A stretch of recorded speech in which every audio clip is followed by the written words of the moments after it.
Deus nos abençoe.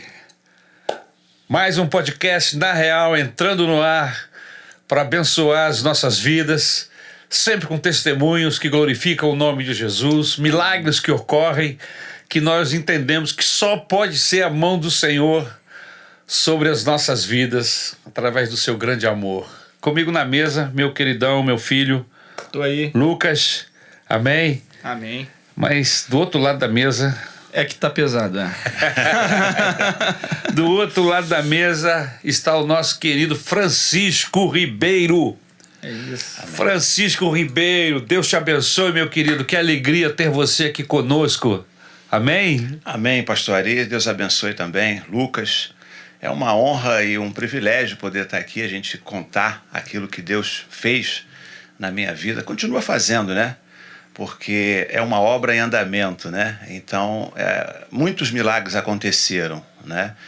E aqui eu pretendo dizer um pouquinho do que Deus tem feito na minha vida. Amém, amém. É uma alegria grande ter você aqui conosco na mesa do Na Real. Nós louvamos a Jesus pela sua vida e por você ter aceito o convite. Amém? Amém, pastor. O Francisco Ribeiro é casado com a Joselda, né? Tem 3 filhos, Daniel, Lucas e Camila. É formado em administração de empresa e é um dos nossos pastores em Copacabana, amém? O ano que vem, possivelmente, se Jesus não voltar, estará assumindo a nossa igreja de Copacabana como pastor, amém? 01. Amém. Titular. Legal. Titular Legal. da nossa igreja em Copacabana. Mas, pastor, diz pra gente, eu já ouvi, já conversei com você no passado, eu tenho na minha mente flashes dessa nossa conversa, amém? Cortes, né, dessa nossa conversa, onde você trechos. Onde você nos passa momentos muito especiais com Deus, mas momentos também de muitas dificuldades que você viveu no passado antes de ter um encontro com o Senhor Jesus. Conta pra gente, Francisco, como foi que você se encontrou com Jesus? Na volta antes, se você quiser voltar lá atrás, pra gente ter uma ideia da sua história, onde você nasceu. Você é oriundo do Rio de Janeiro mesmo? Não. Não? Não. Então, eu vou voltar bem atrás. Boa, faz isso. Até porque para a gente entender o processo, né? Porque a gente olha para frente, para o resultado, né? A gente olha para o que aconteceu. Mas existe uma história por trás, né? E é uma história grande, é uma história intensa, é uma história de milagre, né? Então, bem pequeno ainda, o meu pai veio do Ceará morar aqui no Rio de Janeiro e nós ficamos bem pequenos. Tanto é que eu Você era criancinha? Bem pequeno. Quando eu vim para cá, eu acho que eu tinha 6 anos. Então era bem pequeno, alguns 2 irmãos. Exatamente. E meu pai, então, trouxe para cá a gente, começando, ele no trabalho, a minha mãe também trabalhando, né? Estudando. Até aí tudo bem, né? Tudo normal. Tudo normal. O fato é que toda essa... Eu costumo brincar com meus pastores lá em Copacabana, que um conta uma história da França e outra dos Estados Unidos. Eu tenho minhas histórias para contar do Ceará. Mas é isso. Enfim, chegamos à idade em que começa toda essa história, né? Começa todo o problema que surge na minha vida, né? Eu, na juventude ainda, apesar... Não sou tão velho, né? Mas na juventude ainda, com as amizades, né? Eu vim a conhecer, me envolver com droga, né? Uma infância normal. Meus pais eram excelentes, trabalhadores, estudavam, mas em alguma Anos 80 parte, do Rio de Janeiro. Anos 80, podemos dizer assim. Por quê? Porque a minha conversão, eu me converti em 1999, praticamente no mesmo período em que eu vou para um centro de recuperação, mas eu vou chegar lá. Uhum. E e a partir dali, então, começa a minha caminhada com Cristo, né? Então, eu perdi aí por volta de 8 anos, 9 anos da minha juventude envolvido com essa história toda. Entendi. História que quase me levou à morte. Mas aí, né, a partir dali, a gente morava em Ipanema, e eu comecei a me envolver com pessoas, né? usa uma coisinha ali e outra lá, a gente acha que não tem nada a ver, não é Essa sempre coisinha assim. ali e outra lá, você está se referindo aqui especificamente. Maconha, cocaína, mas a gente até então parece que você tem um controle da situação, que a história é sempre igual. Parece que é só uma diversão. Começa como uma diversão, acha que é uma diversão.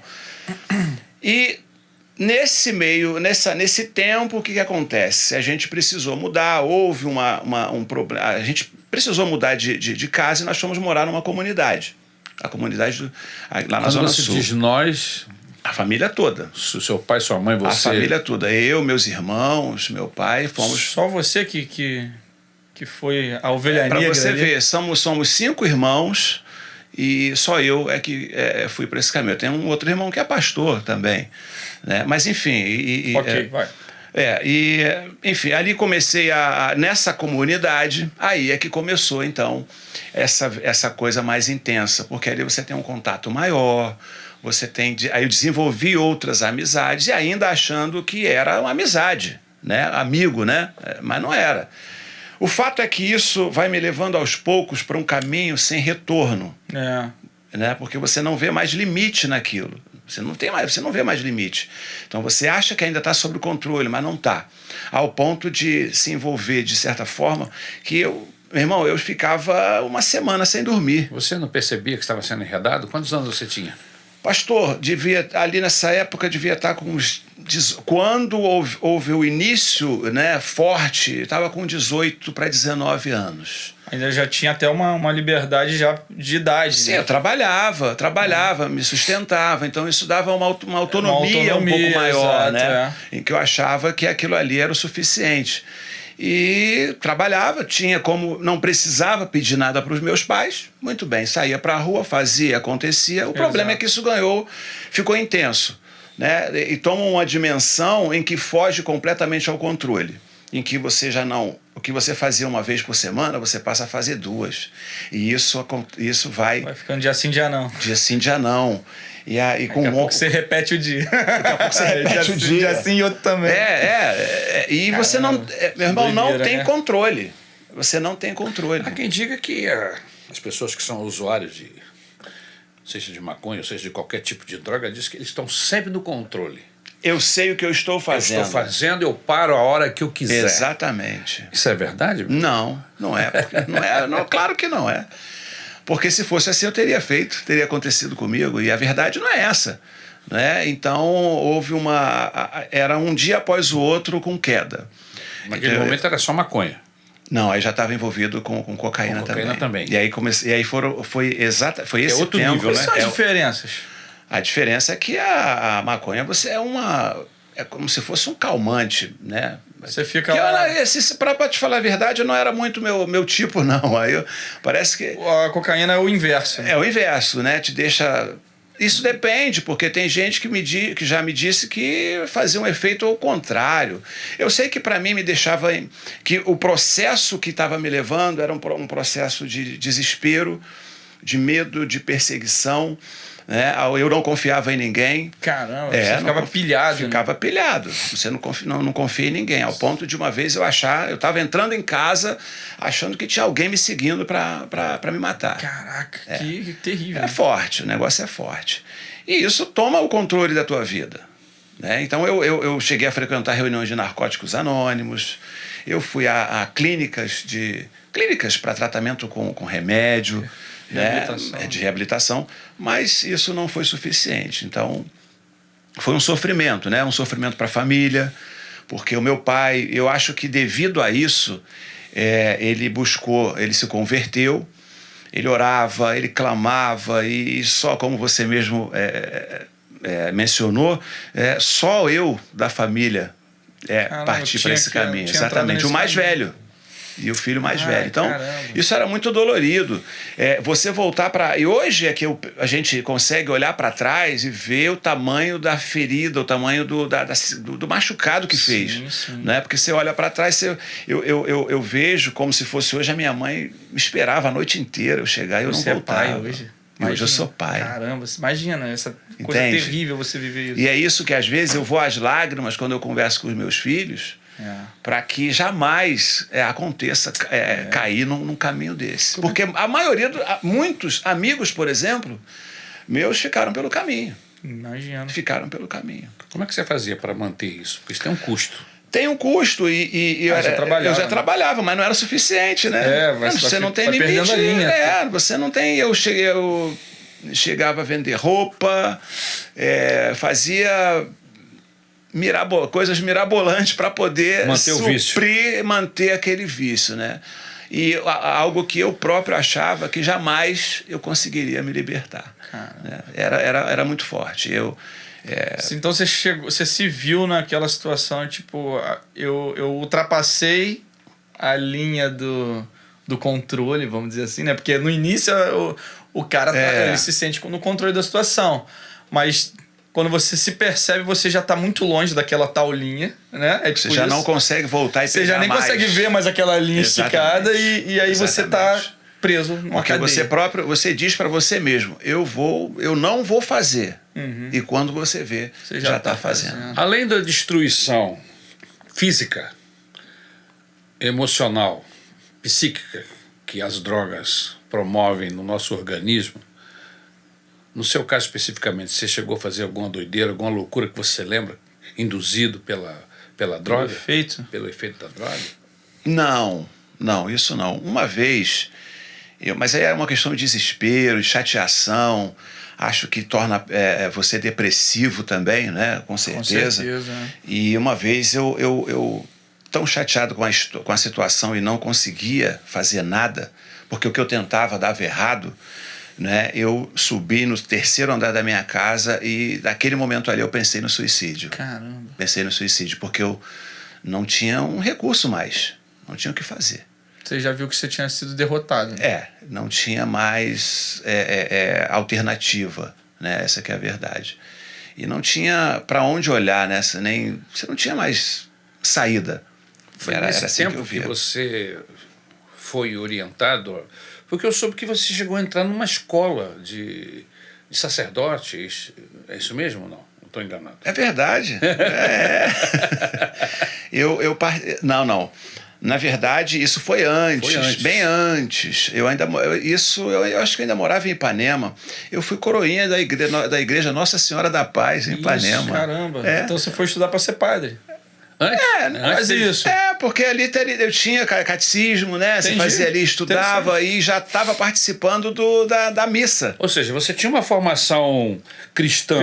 Sim, tinha, porque meus pais eram muito... e não eram... Desculpa, te cortei, mas não era aquele cristão católico que muitas vezes é um cristão não praticante, né? Que é o católico não praticante. Você era, tipo, estudioso. Sim, roupinha branca, vestidinho ali, servindo a hóstia. Ele vai até que idade, o coroinha? Ele pode ser coroinha até que idade?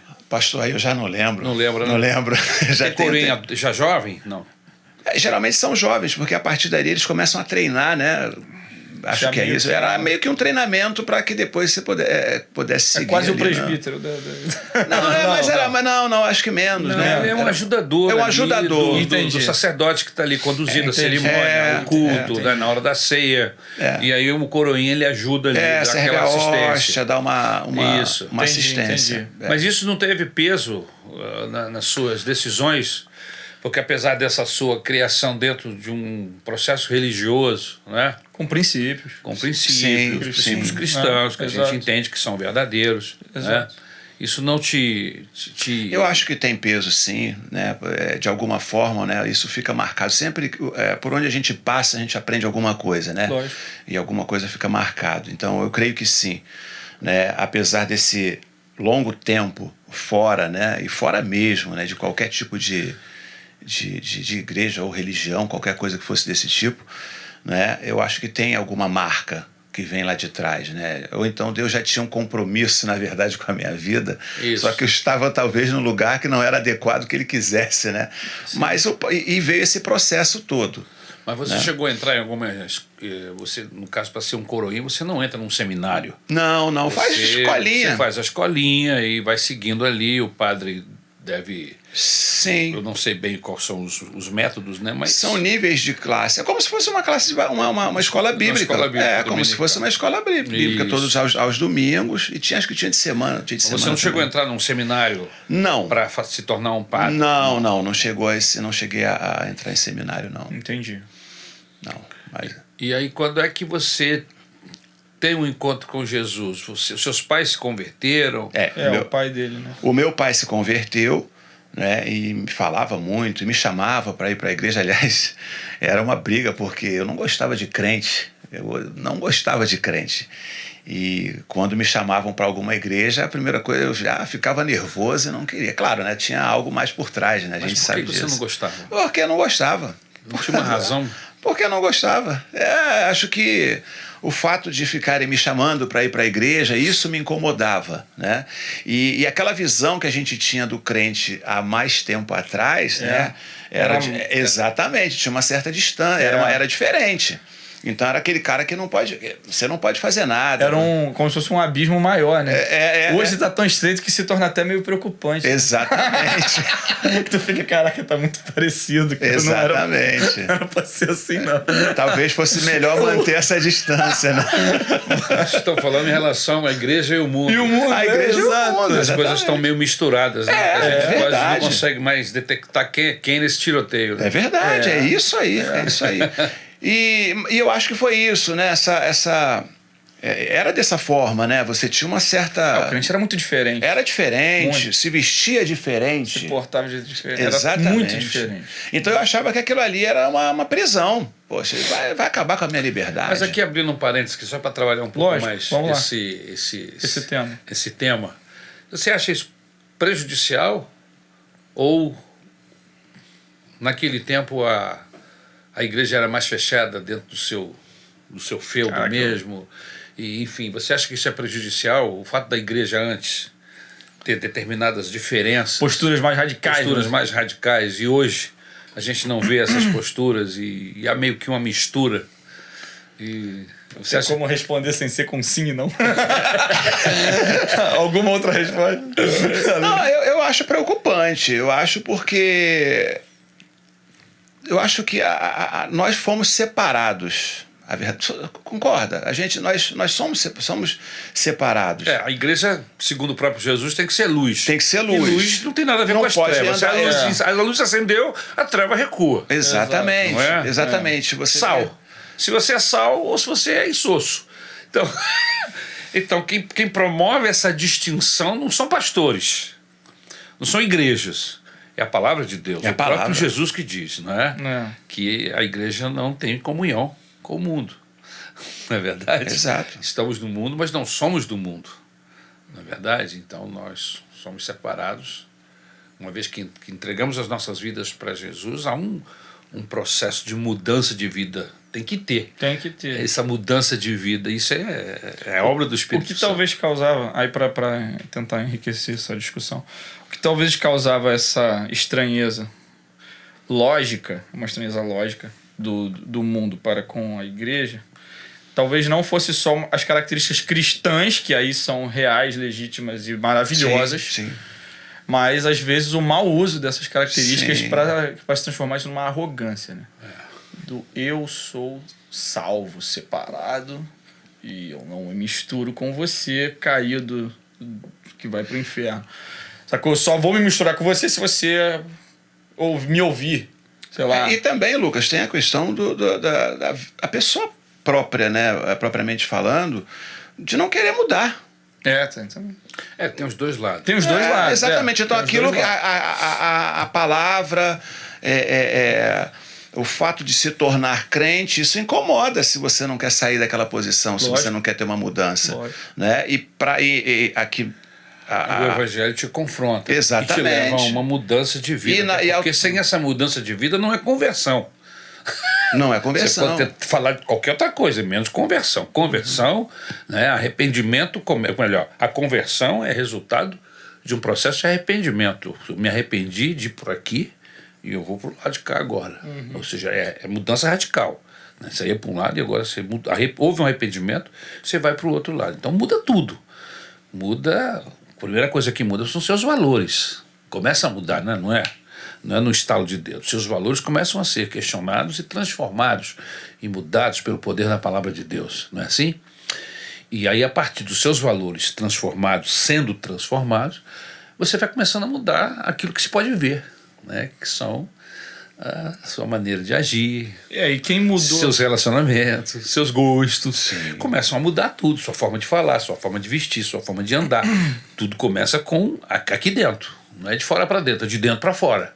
E quem foi impactado por esse grande amor de Jesus que gerou essa mudança, essa pessoa, ela passa a amar como Jesus. Sim. Então, ela não teria problemas em se relacionar com Exatamente. pessoas. Então, pessoa convertida de verdade não ia ter problema em abraçar, Não. naquela época, um cara tatuado da cabeça aos pés. Não, até porque Jesus, Né? que é o maior, Jesus faria isso. símbolo de amor que nós temos, nunca fez objeção de pessoas. Exato. Só que sempre vai existir fariseu. E vai dificultar Sempre tudo. vai ter fariseu, mano. Da jogada. Talvez um pouco de sabedoria falta também, né? Porque para lidar Então, com isso. para fechar o parênteses que nós abrimos, ser igreja hoje, ser uma pessoa de Deus hoje, não significa você não ter relacionamento com as pessoas. Você pode não fazer o que eles fazem, mas, contudo, porque o amor de Deus está no seu coração, você amar essas pessoas, Estar perto delas. tentar ser exemplo para elas. Exatamente. tentar mostrar para elas a diferença que existe, né? Ser sal na vida dessa pessoa. Chamar o seu amigo pro seu aniversário. Né? Fala, pô, vem no meu aniversário. Aí lá no aniversário você ora e aí. Com certeza. É uma forma, né? Eu vejo dessa forma também. Até porque se você não tiver um relacionamento, como é que você vai mostrar Jesus para essa pessoa? Exato. Né?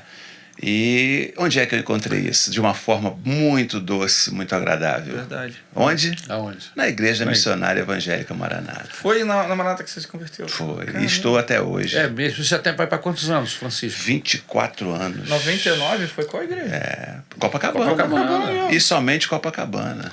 Copacabana. Teatro da Praia. Teatro da Praia. Né? Copacabana é um... Nessa época ainda havia Ciserdelo Corrêa, não? Já tinha acabado de passar para o Teatro da Praia. Tinha pouco tempo que tinha mudado ali para o Teatro da Praia. Mas o interessante é como é que eu cheguei lá. Como é que você chegou lá? Então, boa.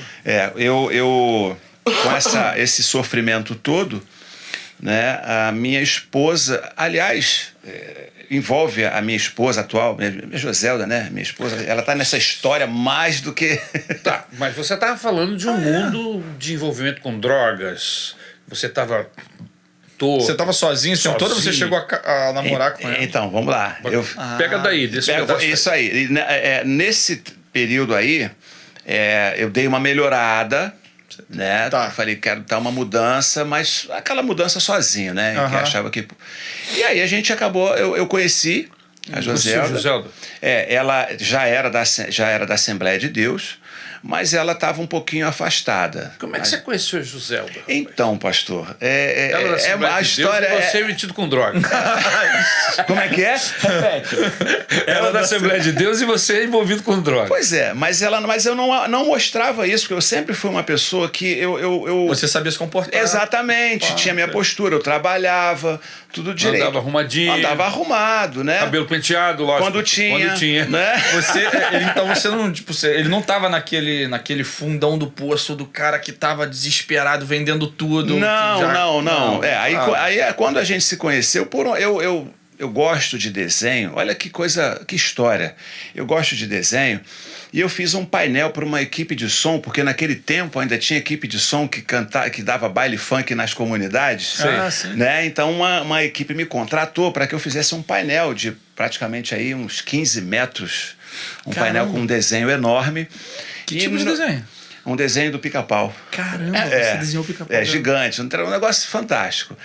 E aí eles foram apresentar esse painel em um determinado baile. E ela também já não estava mais caminhando, estava um pouco afastada. Parece que as primas se encontraram.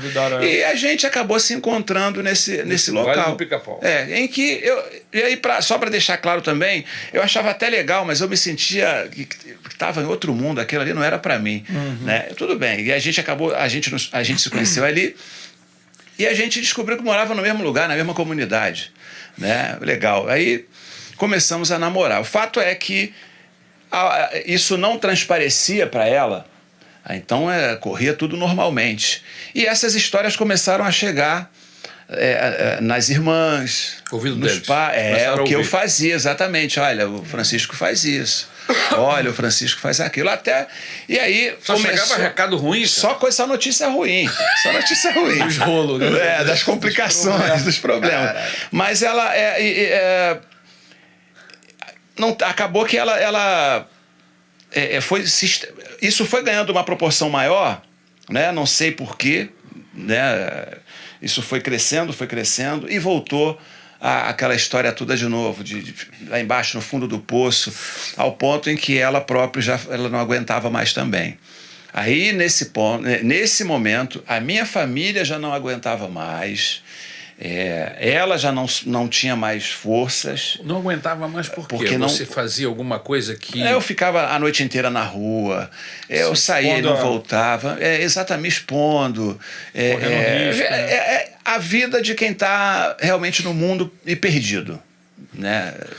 Para consumir drogas você tem que comprar com quem vende, né? Quem vende não é, gente. Não é boa, pois é, não deve ser boa coisa, né? Então, você vai ter que ir lá, pelo menos dar boa noite. Tem aí? Pelo menos. Então aprontava poucas e boas. O fato é que ela estressou com isso e aí a gente ficou. E agora? E agora o que fazer? Quando você descobriu que ela já sabia, tu também...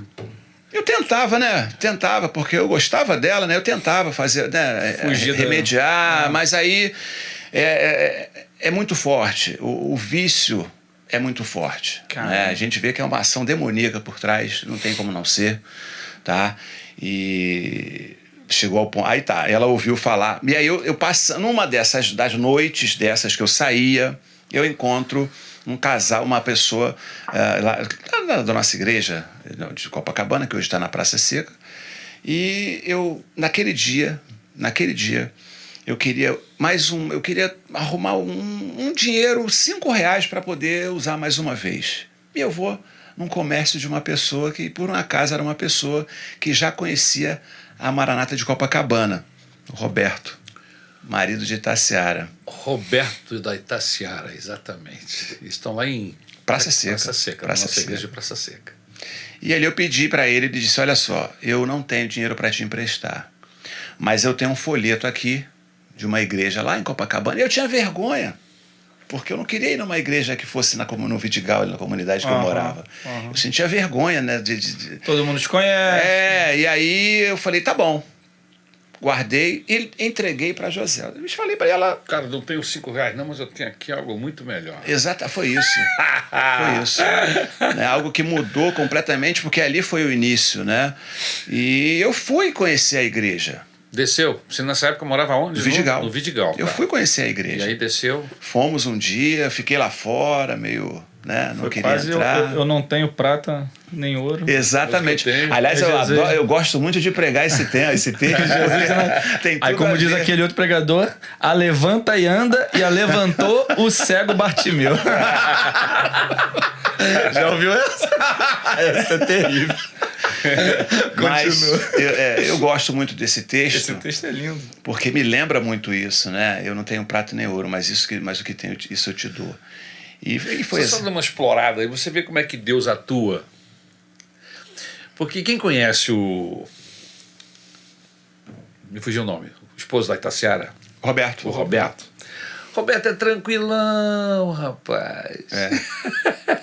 Parece baiano. É tranquilo, fala mansa, entendeu? Não é nenhum pregador da praça, né? Não, ele é tranquilo e ele chega e ele tem algo bom para dar e ele simplesmente não não tenta papear com você, criar um outro. Ele vai direto ao assunto. Eu não tenho dinheiro, não, mas eu tenho aqui o folheto de uma igreja que pode te ajudar, pode te abençoar. E foi o suficiente. Foi o suficiente. Foi o suficiente. Ou seja, onde eu quero chegar? Que qualquer pessoa, não importa a forma dessa pessoa se portar diante de um microfone ou diante de uma carência, de uma necessidade, se ele souber falar, e se ele não souber falar, ele vai indicar com sinais. Essas pessoas serão usadas por Deus para conduzir outras a Jesus, não é verdade, irmão? É verdade. E foi exatamente o que aconteceu. Nós fomos conhecer a igreja. Eu me lembro como se fosse hoje. Eu cheguei lá magro, feio, porque hoje, apesar dos poucos cabelos, eu sou bem mais bonito do que eu era antes. Magro, feio, que dava dó. Dava dó. E cheguei no cantinho da igreja, cheio de vergonha. De manhã ou de noite? De manhã. De manhã. Cheio de vergonha, ali no cantinho, e voltei para casa. Parecia que tinha resolvido alguma coisa, eu até prometi, não, a gente agora vai ficar legal. O fato é que voltou a acontecer. Quem estava lá nessa época? O pastor? Pastor Rômulo. Rômulo. Pastor Rômulo. Isso mesmo. 99? 99, Pastor Rômulo. Naquele dia eu não fiquei na igreja, mas a minha esposa começou a frequentar. Ela começou a frequentar. Vocês foram e gostaram, então?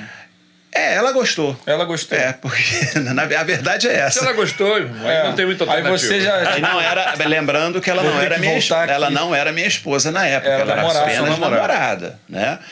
Não, mas já estava com quantos anos? Oi? Já estava com quantos anos aí? Ali já estava com 25. Entendi. 25, 26, né?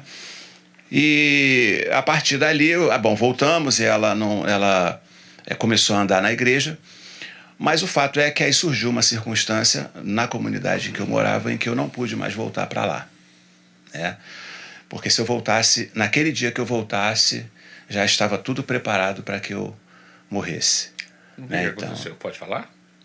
Pode. Eu assumi uma dívida e não pude pagar com o clássico. O que acontece clássico. Geralmente é isso aí. É isso aí. Né? E por um milagre de Deus, e naquele dia eu consegui sair, né? Saí meio que escoltado por 5 homens bem armados. Caramba. E aquilo ali, eu fiquei 1 ano e meio sem poder voltar. 1 ano sem poder voltar para casa. Né? Não podia voltar.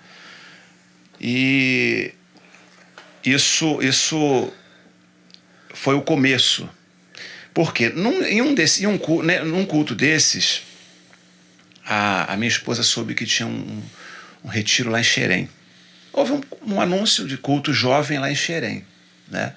Então, esse período todo, eu não podia voltar para casa, tinha acontecido esse problema, e eu não tinha lugar para onde eu pudesse ficar. Consegui ficar na casa de um amigo, passar 2 noites na casa de um amigo, em desespero, porque eu falei, aqui é o ponto final, para mim já deu e acabou.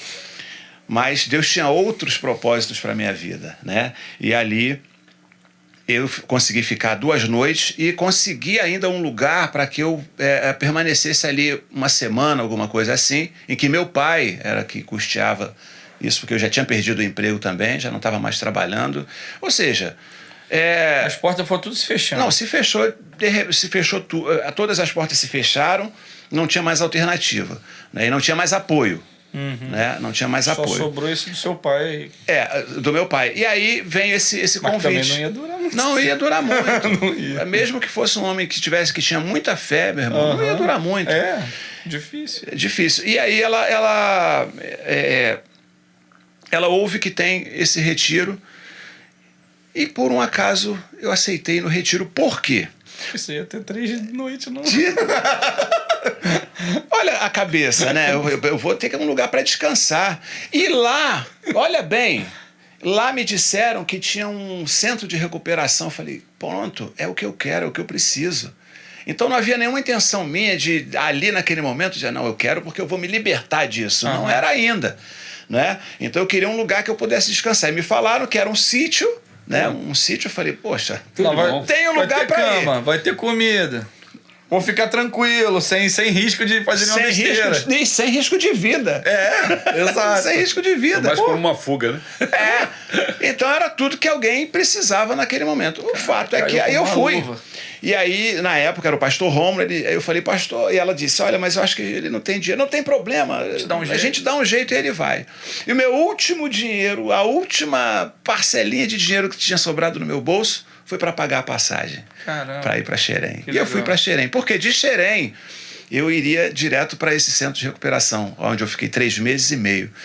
E foi exatamente isso, né? Um amigo me coloca no carro, um amigo que se tornou como um irmão, né? O Jackson, o senhor conhece muito bem. Jackson, esse é o homem.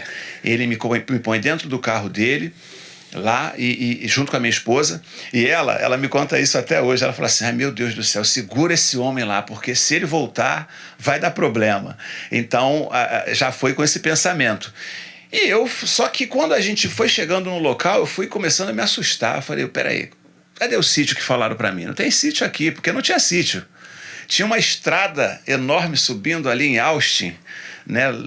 Lá para distante mesmo. Você já está falando do sítio. Depois do retiro. Depois do retiro. Acabou o retiro, eu entro, eles me colocam no carro e falam, daqui a gente vai direto para o centro de recuperação. Mas como é que foi o retiro? Só antes de você chegar. Foi legal? O que você... No retiro, bom você lembrar isso, porque lá no retiro eu já tive um encontro com Jesus. Já sofreu um primeiro impacto ali. Já tive um encontro, assim,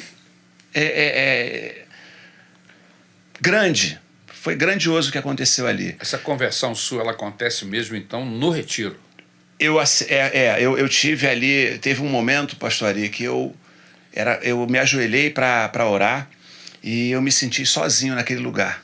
Sim. Sozinho. E tinha uma multidão de gente, um monte de jovens. Sim, sim. Mas foi algo tão especial que eu me senti como se eu estivesse sozinho no céu. Falando com Deus. Falando com Deus. Sozinho, não tinha ninguém perto de mim. Aquilo ali foi sobrenatural. E aquilo ali foi no 3º dia. E foi no 3º dia em que, no final do dia, eles me colocam dentro do carro e a gente vai pro centro de recuperação. Então, dali você sentiu, tipo, eu tenho que mudar isso tudo. Já tinha alguma coisa, né? E aí, quando eu cheguei... E quando eu chego no caminho pro centro de recuperação, eu ainda me assustei. Falei, cadê o centro de recuperação? Onde é que está o sítio? Onde não chega nunca. Mato, caminho, e aí eu avisto no final daquele um morro, um casebre lá. Eu falei, bom, vamos lá. E não tinha árvore de um lado, não tinha árvore do outro. Eu falei, onde é que está esse sítio?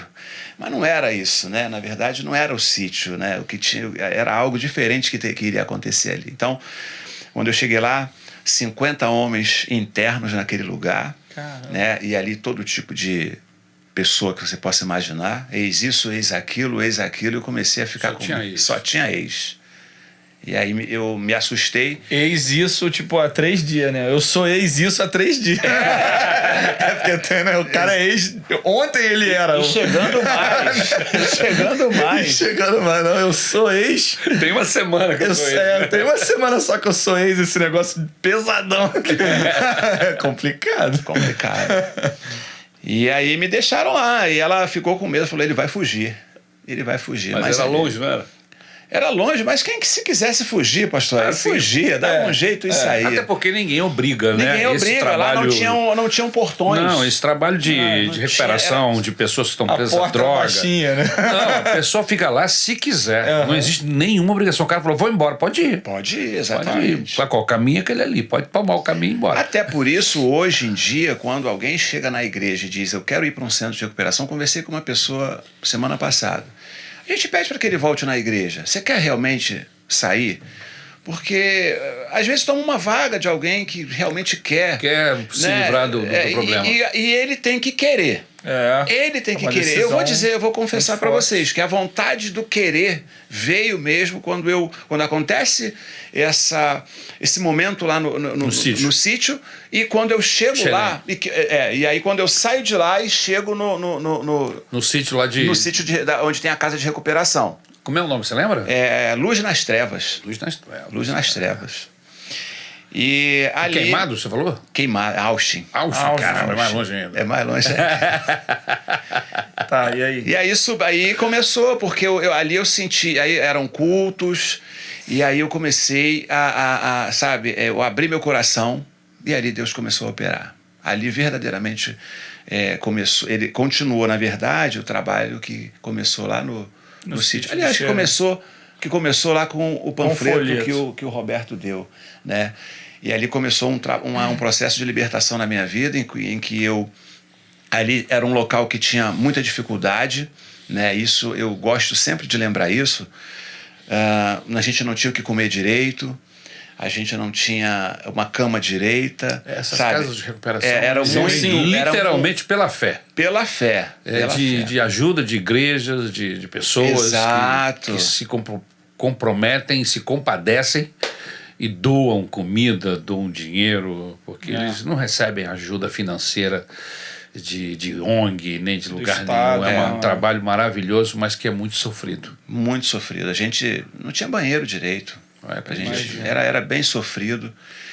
E só para a pessoa ficar lá, importante que se diga, que às vezes a pessoa, por mais preso que ele esteja à droga, na casa dele ele tem a cama dele, ele tem o banheiro dele limpinho, enfim, ele tem, né, um patamar, vamos dizer assim, de vida. Estrutura básica montada. E às vezes ele sai da casa dele e vai para esses lugares e ele não encontra lá o mínimo.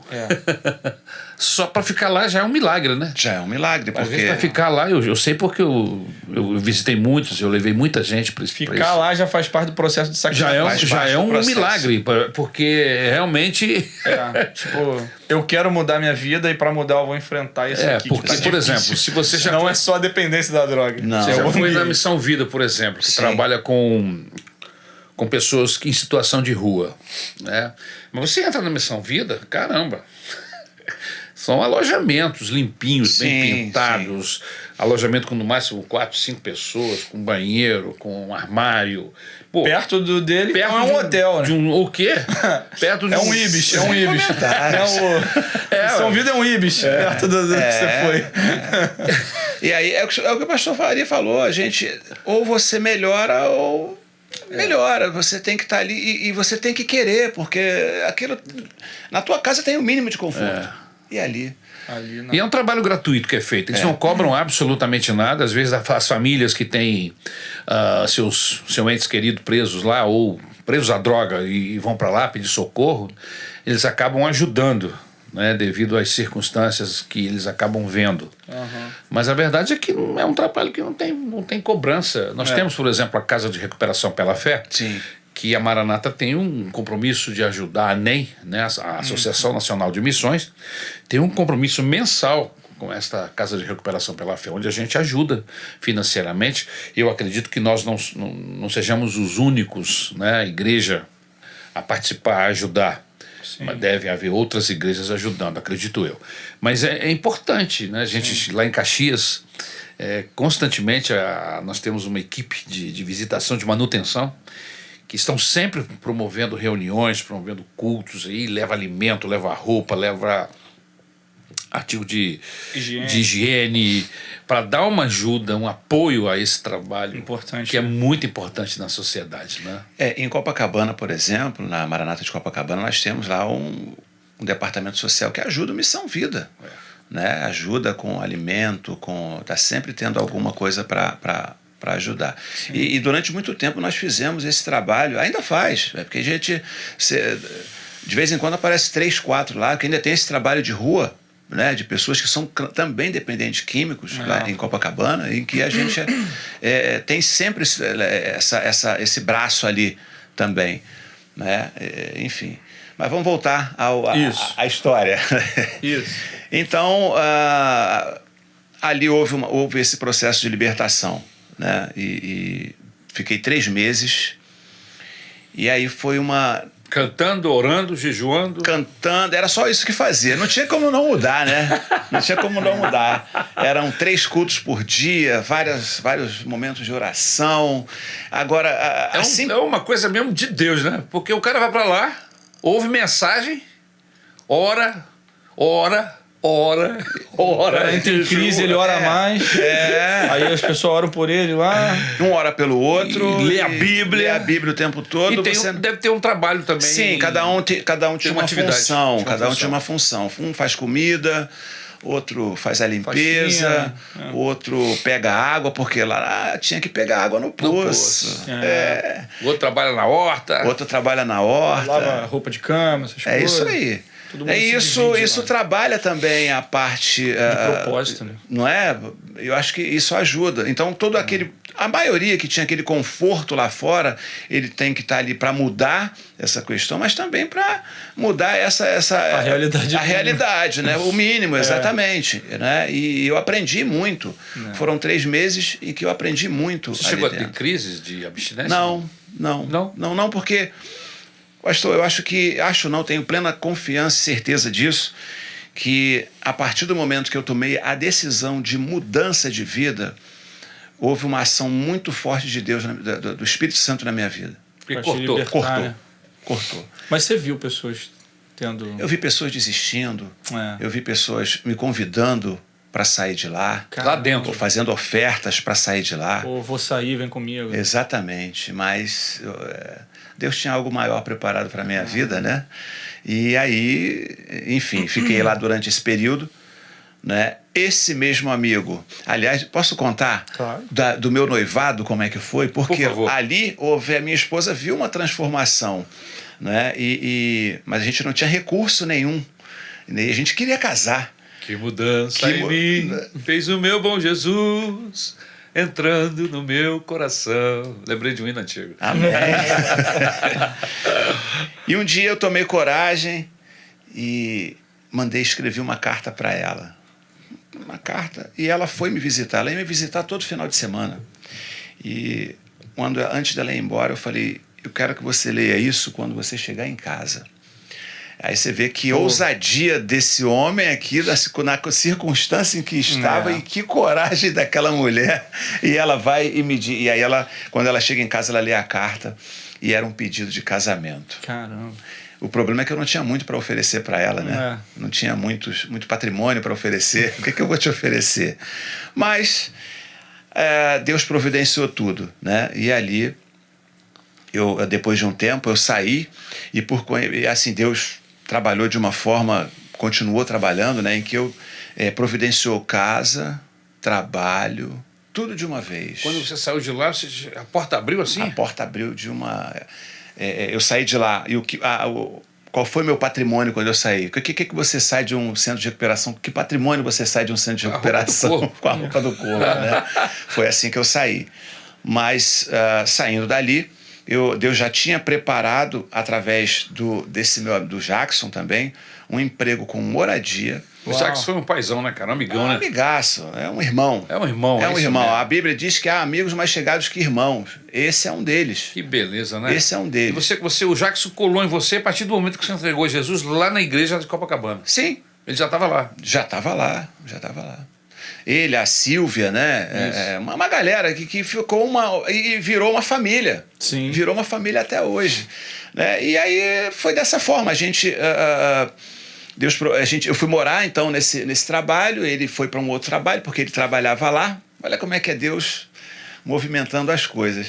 E a partir dali eu já tinha uma mudança na minha vida, né? Eu falei, agora eu quero mais. Eu quero crescer espiritualmente e eu quero crescer profissionalmente. Então aí começou a mudança, aí começou a fase boa, né? Que chega de sofrimento. Ainda tem, né? De vez em quando a gente chora um pouquinho ali, mas começou a fase boa. Então houve a minha formação, eu fui sempre trabalhando nessa área de condomínio, né? E me formei em administração de empresas e voltou toda a minha atenção para essa área, né? Eu falei, já que estou, vou trabalhar, vamos trabalhar nesse contexto aqui. Então, vários cursos na área de administração de condomínio, cursos de síndico profissional, administração de empresa, corretor de imóveis. Fui crescendo na igreja também, né? Um curso aqui, outro lá. Te tornou um diácono da igreja. Me tornei um diácono da igreja. De diácono a líder de ministério, professor de escola bíblica, coordenador de escola bíblica. Isso no intervalo de quantos anos?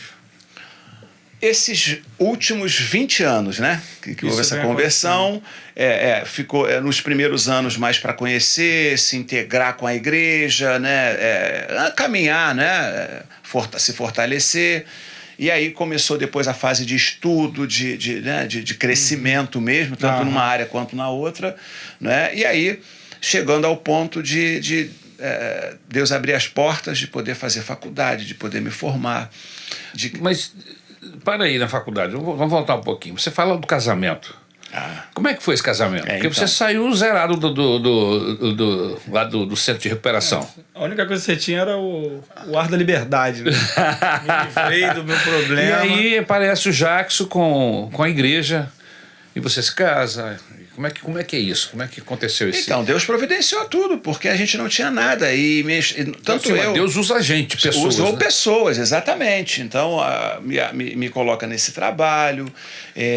O casamento, por exemplo, eu não tinha recurso para casar. Né? Então os irmãos da igreja, meu pai, né? Aí já é o outro lado da história, porque você agora é uma pessoa convertida, você agora é uma pessoa que tem compromisso com Deus, então as pessoas vão abençoar você. Vale a pena investir. Exatamente. Você sabe que você não vai queimar o dinheiro ou aquilo que a pessoa der a você com droga. É outra história. Então, alguns irmãos da igreja, houve o nosso trabalho também arcou com isso, mas o fato é que quando a gente casou, nós não tínhamos uma televisão. Eu vim de uma família humilde, minha esposa veio de uma família humilde, e nós, nesse tempo, nós conseguimos estudar, formar a formação profissional, né? Dia a dia, né? Começamos literalmente do zero. Né? E Deus foi acrescentando. Como que a igreja é importante, né? Muito. Essa empatia da igreja em ajudar a pessoa que se chega a Cristo e que a gente vê sinceridade, vê vontade de servir a Deus. E o mais importante, pastor Ari, é que as pessoas, até quem ajuda, até quem estende a mão, ela não tem ideia da diferença ou do que alcança aquela pessoa que você ajuda. Que uma coisa você ajuda, passou, você vai ajudar outro, mas você... Vamos falar, por exemplo, da história da Maranata. Quantas pessoas foram impactadas? Quantas pessoas foram alcançadas? E tiveram a sua história totalmente transformada. Exatamente, que tiveram a sua história completamente mudada. Porque alguém tomou uma decisão lá atrás, porque alguém decidiu ajudar. Né?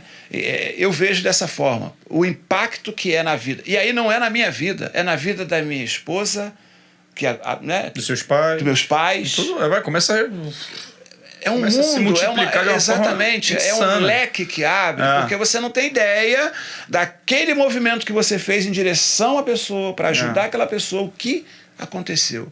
Deus usou somente aquilo. E Deus movendo, né? Exatamente. Você tomou uma decisão aqui, Deus começa a mover, conspirar no bom sentido da palavra, gente para te abençoar, abrir o coração de pessoas para enquanto você está emprego. 3 meses ali agarrado ali, né, se tratando, mas aí já você não Deus sai, já sendo preparado. Deus está trabalhando do outro lado. Exatamente. Foi exatamente isso. Então, eu sou muito grato a Deus, porque Deus preparou o local, Ele preparou o casamento.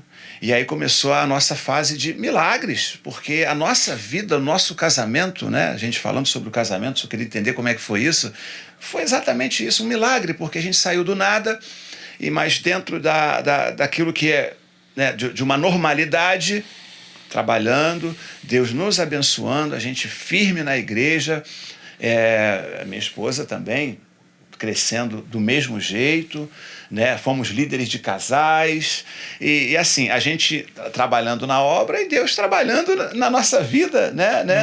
E mexendo nas coisas de forma com que que viesse coisa positiva para a gente, veio. A gente colhe bênçãos hoje, né? De decisões que nós tomamos lá atrás. Então nós saímos do zero, temos uma vida hoje razoável, né? Deus tem nos abençoado, porque se você olha hoje para a minha vida irmão, refletindo o que foi, né? Me desculpe, você só tem uma coisa para dizer: foi Deus que fez. Foi Deus que fez. Então, é uma história tem muitos outros detalhes, né, o pastor Ari, mas são coisas muito fortes que ressaltam mais a nossa mente, né? A história é muito grande, né? Vários acontecimentos e quantas lutas, por exemplo, agora, né, a gente tem passado, a gente passa, mas que bênção que é eu ter tomado esse caminho, né? Eu ter escolhido servir a Cristo, porque aí veio mais. Né? Veio mais, porque a Bíblia diz também que Deus é fiel para fazer infinitamente mais daquilo que pensamos ou pedimos. Né? E tem coisas que eu nem pedi e Deus continua fazendo, entendeu? Eu digo que pode fazer, Deus, que cabe mais. Mas... Não é? E a chamada pastoral, Francisco? Então, nesse processo todo, você veio crescendo, abençoado por Deus, veio crescendo diante de Deus, da igreja, e assumindo cada vez os compromissos mais importantes na igreja. E hoje você é um pastor. Mas como é que você... Porque você não se via, né? Você olha para o Francisco lá de trás... Não. Você não... Não fazia ideia. Não. Por favor. Como é que foi essa chamada, que você começou a sentir essa chamada de Deus na sua vida? Pastor. E também a outra pergunta, aí os seus familiares, você disse que você tem um irmão que já é pastor há muito mais tempo. É um pouco mais, bem, mais tempo, porque eu fui... Mas que não viveu, não passou por essa vida sua. Não. Pastor, eu sempre gostei de me envolver muito. Né? Então, geralmente o que eu pego para fazer, eu gosto de fazer. Você me conhece, como quando a gente esteve junto. Eu tive o prazer de trabalhar com quando você. Quando a gente esteve em Copacabana. E eu gosto... Por quê? Primeiro porque eu estou fazendo para Deus. Sim. Né? Então eu preciso fazer com excelência. Então eu sempre me envolvi. Eu sempre estive junto. Eu sempre estive fazendo a obra. Né? Fosse na rua, ou que fosse evangelizando, ou que fosse... Então sempre fui muito intenso. Né? E isso trouxe crescimento para a minha vida também. Né? Então, as lideranças... Mas eu realmente... Eu preciso lembrar isso. Eu realmente nunca imaginei que Deus pudesse me levar ao que Ele tem me levado agora, onde Ele tem me trazido agora. Eu nunca imaginei isso. Isso é normal, né? Você olhar para a situação que estava. Mas eu fui me identificando. Eu não busquei. E eu acho que não que é assim. Eu não busquei. As coisas foram acontecendo. Né? E eu fui deixando Deus guiar, né? Me guiar, exatamente. Eu disse assim, eis-me aqui. Eu disse para Deus, eis-me aqui. Até porque, eu acho que é o mais importante, em função de quando eu olho para trás e vejo de onde Deus me tirou. Quando eu olho para trás e vejo que várias vezes Deus me tirou, me livrou da morte, deu livramento de morte, várias vezes, não foi uma vez. E aí eu não retribuí, né? E eu ver um chamado, né? O Deus me chamando para fazer alguma coisa e eu não retribuí, né? Eu não tem como não fazer, né? E eu gosto de servir a Deus, eu gosto de trabalhar na obra de Deus, eu sinto, meu coração se alegra, né? E não somente isso, eu volto a dizer, eu olho para trás e é impossível, né? É impossível você não olhar para trás e não ver. Eu preciso retribuir a esse Jesus maravilhoso que estendeu a mão quando eu estava lá embaixo no lamaçal, em que ninguém mais acreditava. Ninguém mais acreditava. Ele ainda assim vai lá, estende a mão e me resgata. Amém. E é como diz o Salmo 113, ele me faz assentar ao lado de príncipes, né? É isso que Deus tem feito comigo. Não é para honrar, não é para se alegrar, não é para glorificar, não é para fazer o que tiver de fazer para um Deus desse que te tira do improvável, do que ninguém acreditava e te traz para uma outra realidade. E aí, né, nesses últimos anos, né, a coisa foi ficando mais intensa, né? Trabalhando mais, e Deus me chamando mais, né? Aí me chamaram, fui chamado para evangelista, e depois para seminarista, e eu acho que tudo isso que aconteceu, meu irmão, era me preparando para esse momento. Amém. Amém. Que legal. que, assim, é algo que mexe demais com a vida da gente. Amém. Eu acho que toda essa história, todo esse histórico, Sim. era me preparando para algo maior. Amém. Porque eu digo que agora que começou aquilo que Deus realmente quer fazer através da minha vida e continua fazendo na minha vida. Sim. É isso que está acontecendo. Então, para mim é muito novo. Eu não me via, mas eu começo a entender o que Deus queria. Por que Deus me tirou de um lugar, me tirou de outro, porque Deus tinha algo especial para fazer através da minha vida. Então é com muita honra, pastor Ari, que a gente, né, hoje serve ao lado dos nossos pastores. Amém. Pastor Rômulo fez o meu casamento. Que legal, que legal. Pastor Rômulo foi meu primeiro pastor. E hoje, você vê que isso é pura misericórdia e graça de Deus. E hoje eu estou servindo, sendo um pastor ao lado de um homem desse. Dos seus pastores? Dos meus pastores. Que legal. Que bênção. Que legal. Meu irmão, é só a misericórdia de Deus. Só a misericórdia de Deus. E os textos que eu perguntei a você, quando você chegou aqui na mesa, você falou, pastor, Salmo 113. Eu li aqui os primeiros 2 versículos, mas eu não li o 5. É o 5 aqui está o segredo. O versículo 5 diz assim: quem é semelhante ao Senhor nosso Deus, cujo trono está nas alturas, que se inclina para ver o que se passa no céu e sobre a terra. Ele levanta o pobre do pó e tira o necessitado do monte de lixo para o fazer sentar ao lado dos príncipes. Sim, com os príncipes do seu povo. O Senhor faz com que a mulher estéril viva em família e seja alegre mãe de filhos. Caramba. Aí agora a gente ouve fantástico. o testemunho e entende o texto do seu coração. Do seu coração. Exatamente. Fantástico. Queridão, que bênção, que alegria poder ter conversado com você aqui, você abrir o seu coração e contar todas essas bênçãos que o Senhor operou na sua vida, na sua família. Nossa. Amém. Seus filhos hoje já estão com quantos anos? O Daniel tem 20 anos. Já está com 20 anos. 20 anos, estudando, trabalhando. Legal. Né? O Lucas tem 10, tecladista da igreja. Já. Que legal, que legal. E a Camila tem 6. Rapaz, que distância, 20 para 10 anos de diferença. Pois é.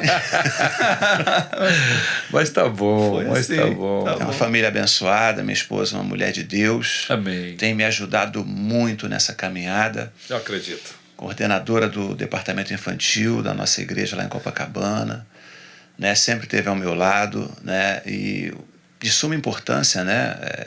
Caminharmos juntos, né? Tem me apoiado muito e com certeza vai continuar me apoiando agora nessa nova empreitada, né?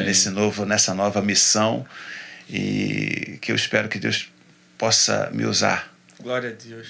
Me usar bastante. Amém. Muito. É a nossa expectativa. Querido Francisco, que Deus abençoe você, abençoe a sua casa, a sua família. Amém.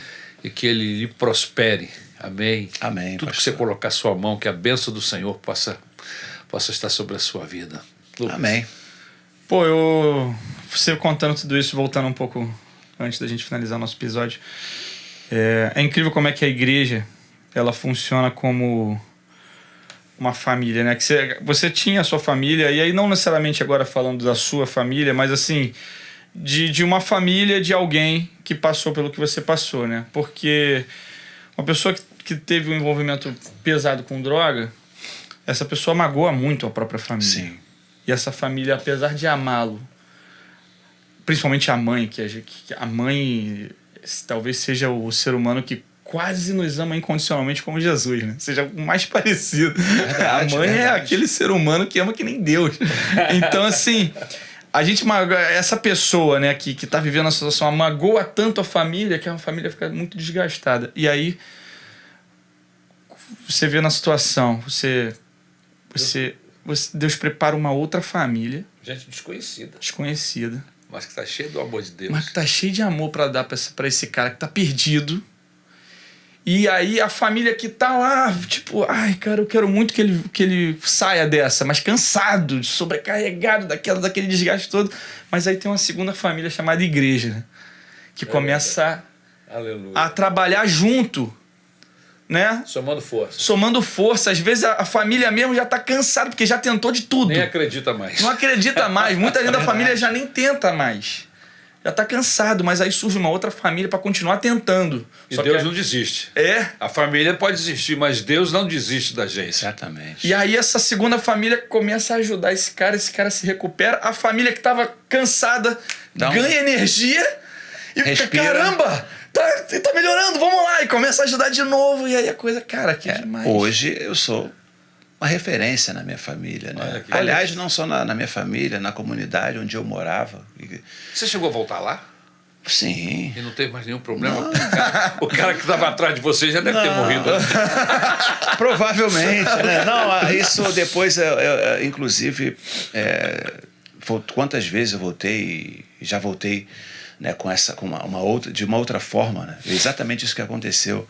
Então eu passei a ser uma referência ali naquele lugar de respeito, incrível, de homem transformado, de vida mudada, né? Não só na minha família. E eles percebem, né, essa mudança. Fica claro, de respeito. Na hora que você chega. Já preguei numa igreja lá, é outra realidade.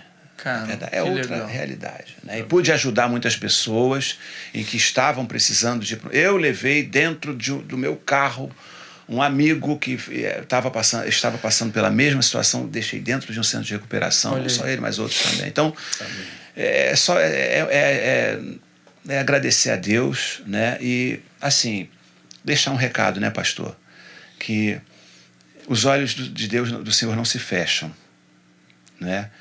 E que um recado para a família também, né? Que às vezes as famílias sofrem, as famílias até perdem a esperança, né? Mas eu digo para não desistir, porque às vezes é muito forte e a pessoa já não responde mais por si própria.